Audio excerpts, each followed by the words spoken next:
그리고 나는 우리 아들, 딸이 뭘 하든 간에 이제는 가장 자랑스럽다. 요 세 가지를 꼭 기억해 주시기 바랍니다. 그러면 아이들은 절대로 끝나지 않습니다. 꼭 간직해 주면 좋겠고요. 여러분, 제가 수능 강사할 때 대학 입시 다 받았던 있잖아요. 하나 경험이 있는데요. 어떤 남학생이었습니다. 남학생이 그때 그 어떤 A라는 대학을 응시했는데 떨어졌어요. 그래서 남학생인데도 불구하고 저보고 일단 자기는 부모님께 실망시켜드리기도 했고, 되게 원망하면서 막 극단하게 선택하는 막 이런 막말을 막 했어요.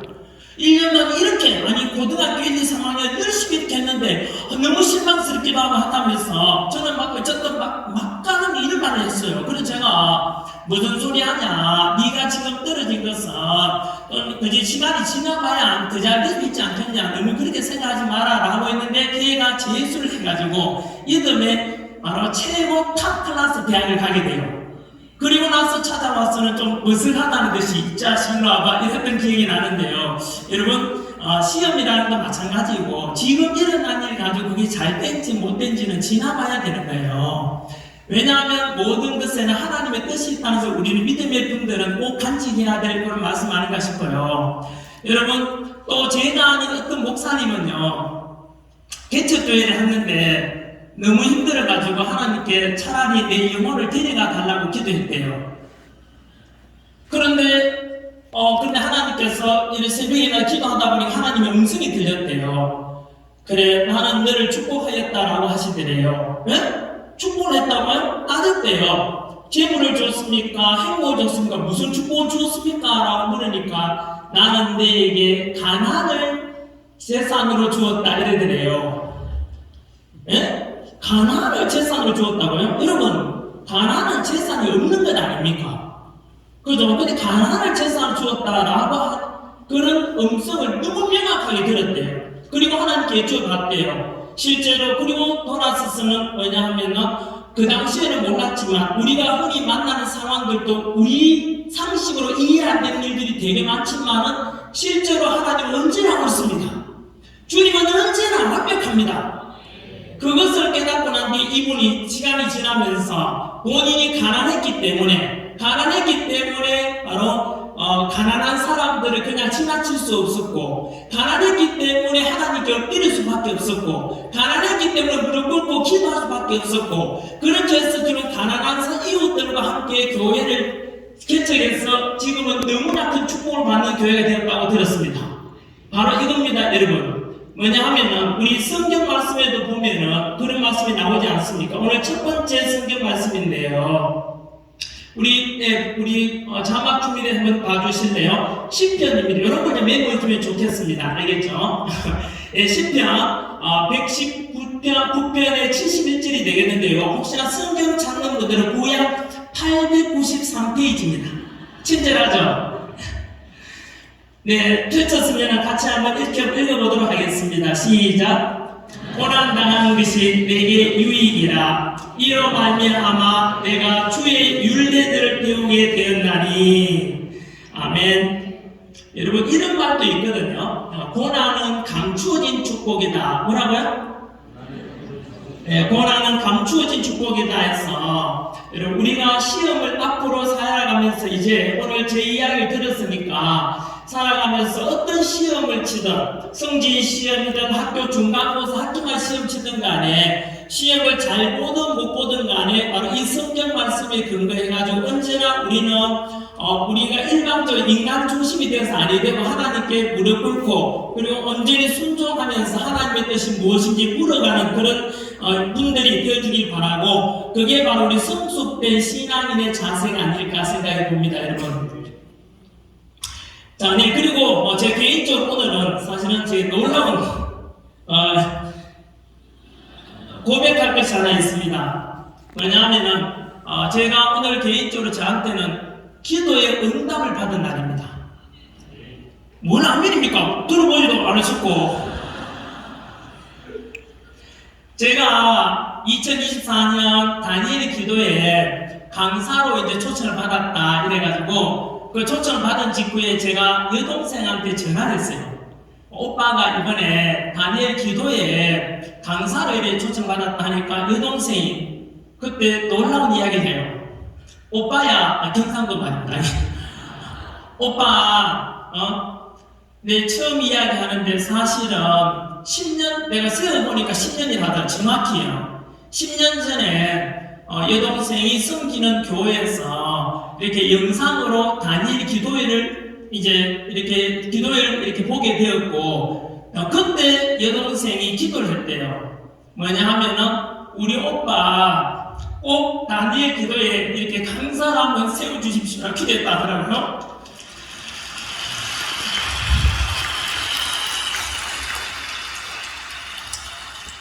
여러분, 그때 제 여동생 10년 전에 기도할 때 여동생 상황도 여동생 집도 저 때문에 망해가지고 완전 밑바닥에 있을 때였고요. 저 역시 그 당시에 여동생 기도할 때는 제가 그 밑바닥에 있을 때입니다. 그냥 이만저만 밑바닥이 아니고요. 집도 월세로 내려가고 사업 실패해가지고 빚이 25억 있을 때였습니다. 그리고 그 당시에는 제 이름도 없고 아무 보잘것없는 존재였거든요. 그런데도 불구하고 여동생이 그렇게 기도했다는 이야기를 듣고 너무 감격스러웠습니다. 여러분, 그 25 빚더미에 있던 제가 10년이 지나는 사이에 오늘 제가 이 자리에 설 수 있게 되고, 원래 제가 낸 소득세가 정확히 25억이었습니다.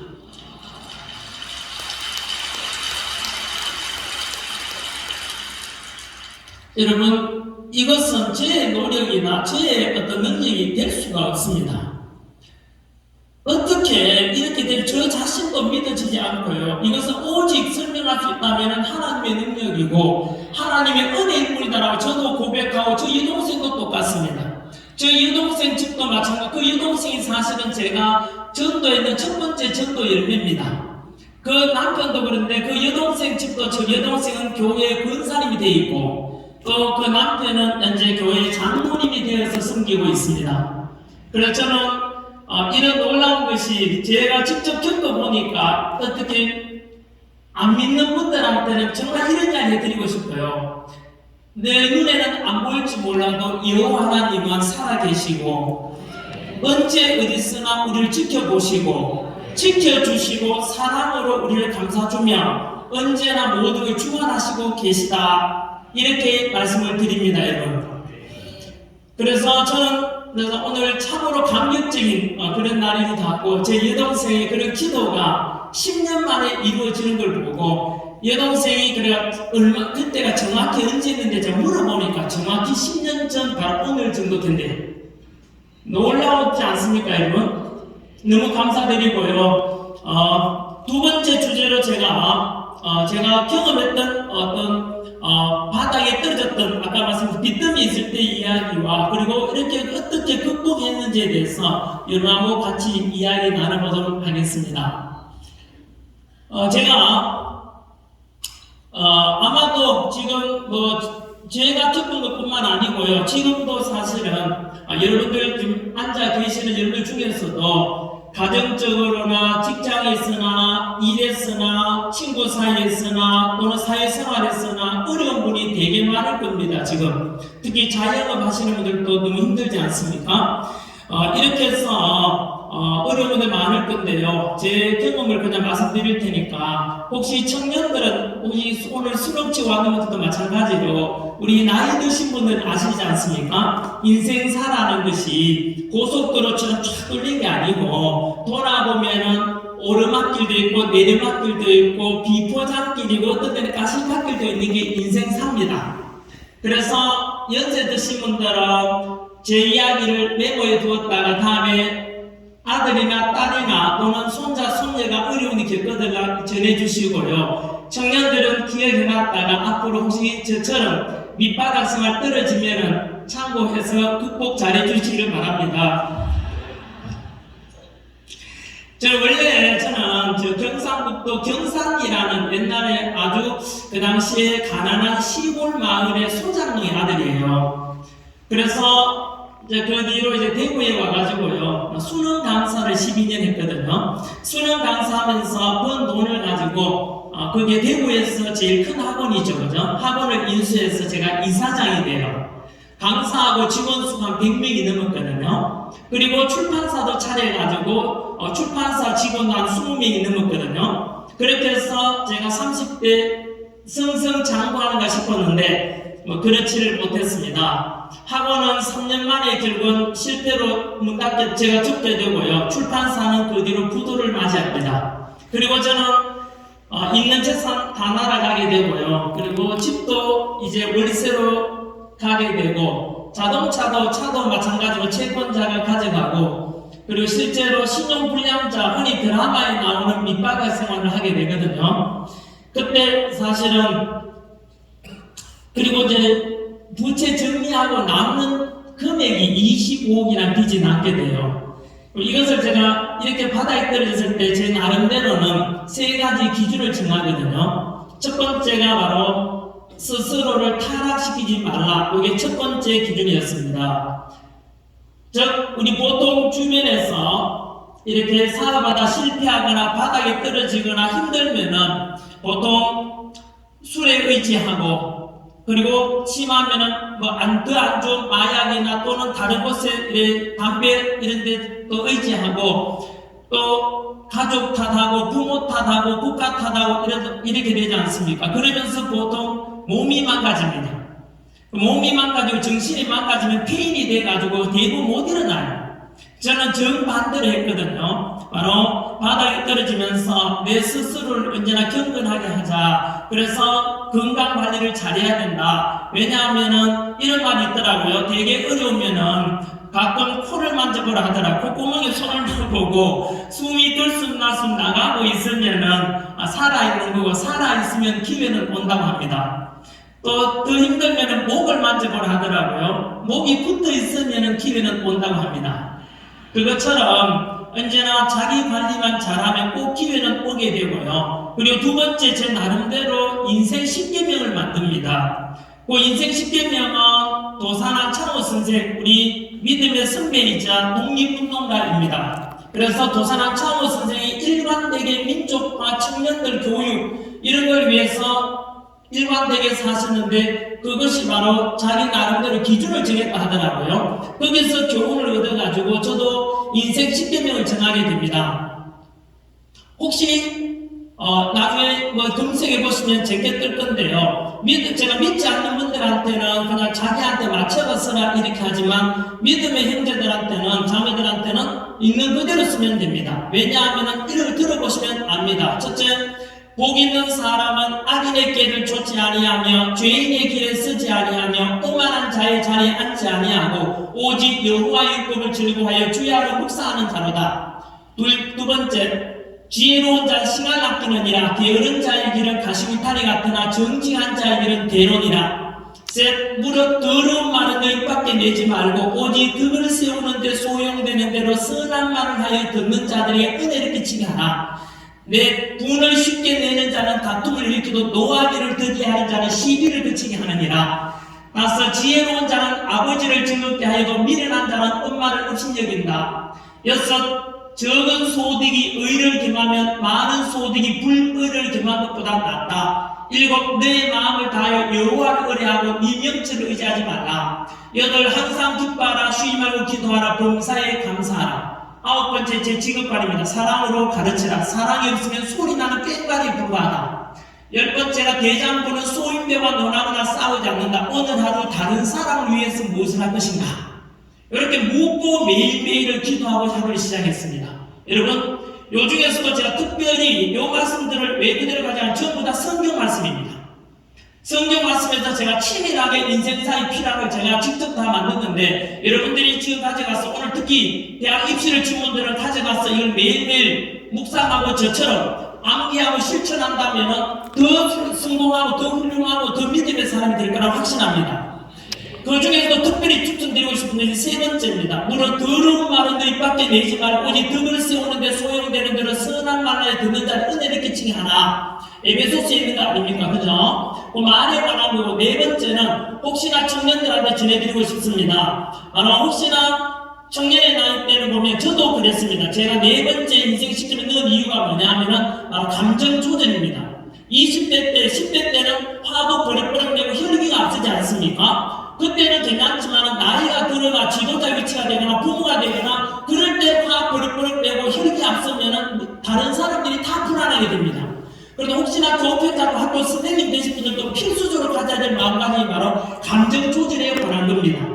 그래서 저 역시 마찬가지로 못났지 않습니까? 20대 때 막 화났을 때 휴대폰 하다가 막 집어던지고 막 그랬던 기억이 나요. 그래서 제 성격 이걸 바꿔야 되겠다 싶어서 네 번째를 넣은 게 바로 분을 쉽게 내는 자는 다툼을 일으켜도 노하기를 더디하는 자는 시비를 그치게 한다 해서 감정 절제에 관한 꼭 하십시오. 모세도 역시 아시다시피 감정 혈기가 앞서서 동족을 살해하는 걸 보고 그 살해를 하지 않습니까? 그죠? 그래서 이제 도망가지 않습니까? 그리고 모세는 온유한 사람으로 바뀌는 게 몇 년 걸린지 아십니까? 바로 40년이 걸립니다. 혹시나 여러분들은 지금 40년 걸리면 너무 오래 걸리지 않습니까? 그거 가져가서 실천해 주시고요. 다섯 번째는 효도에 관한 겁니다. 적은 효도, 지혜로운 자는 아버지를 즐겁게 하며 미련한 자는 의미를 없으니까 이걸 왜 만들었느냐 하면요. 제가 제 경험입니다. 제가 우리 어머니께서 한 번은 그런 말씀을 하셨습니다. 이소무화 이야기처럼 이렇게 말씀하셨거든요. 어떤 애가 친구를 자기 집으로 데리고 왔어요. 집이 가난했는데요. 데리고 왔는데 제가 친구가 묻습니다. 야, 저 안에서 노인네 저 사람 되게 초라한 사람 뭐 하는 사람이야? 그러니까 이 아들이 신경 쓰지 말라고 우리 집에 가정도 갖추고 일해주는 사람이야. 그 이야기를 들은 엄마가 나가서 자살했답니다.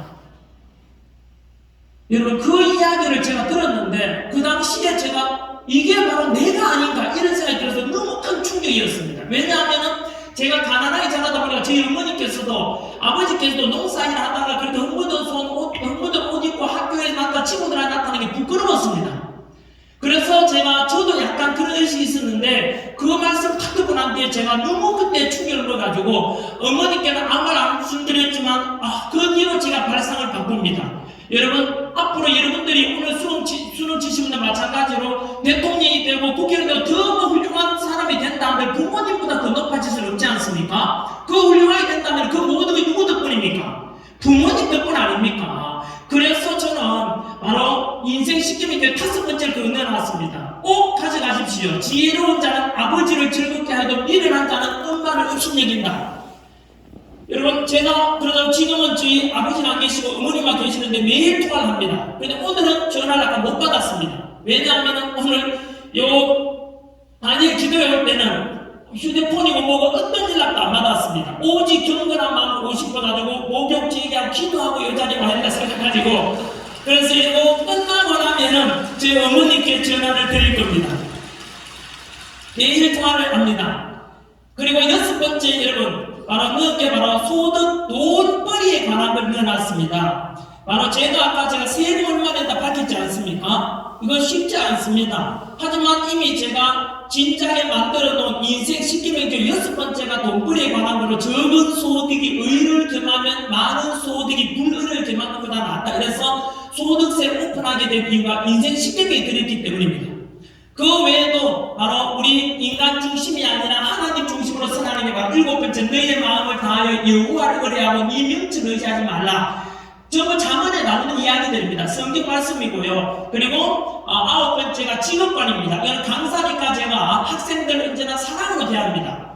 혹시나 저 영상 이런 거 보면은 되게 억센 표현이 있지만은 저보고 어떤 학생도 저보고 그런 디탈이 없지 않습니까? 이유는 간단합니다. 왜냐하면 제 수업 들은 학생들은 다 압니다. 제 아기는 언제나 학생들을 우선으로 생각하고 언제나 나보다 더 낮게 생각을 합니다. 요즘 세상에 공인이